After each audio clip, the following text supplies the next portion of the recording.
நம்ம எஸ்டிஆர் அண்ணாவோட அரசன் படம் இருக்குல்ல, இந்த படத்துலேருந்து ஒரு குட்டி அப்டேட் வந்து கிடைச்சிருக்கு. என்ன அப்படின்னு சொல்லி கேட்டிங்கன்னா, இந்த படத்துக்கான ஒரு பிக்கெஸ்ட் ஷெட்யூல் ஷூட்டிங் வந்து கம்ப்ளீட் பண்ணிட்டாங்க.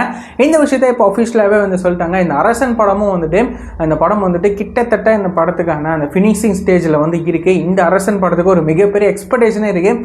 இந்த படம் எப்படிப்பட்ட படமாக இருக்கும் அப்படின்னு நம்ம வெயிட் பண்ணி பார்க்கலாம்.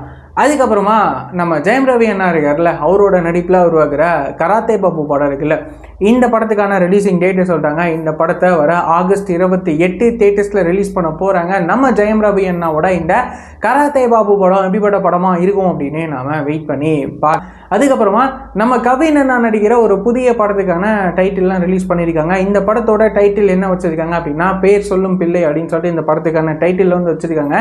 இந்த புதிய படத்தை யார் டைரக்ட் பண்ணுறாங்க அப்படின்னா, தண்டட்டி படத்தை டைரக்ட் பண்ணியிருந்த ரமேஷ் சங்கையா இருக்கார்ல, அவர் தான் இந்த படத்தை வந்து டைரக்ட் பண்ணுறாரு. ஸோ நம்ம கவின் அண்ணாவோட இந்த ஒரு புதிய திரைப்படம் எப்படிப்பட்ட படமாக இருக்கும் அப்படின்னு நம்ம வெயிட் பண்ணி பார்க்கலாம்.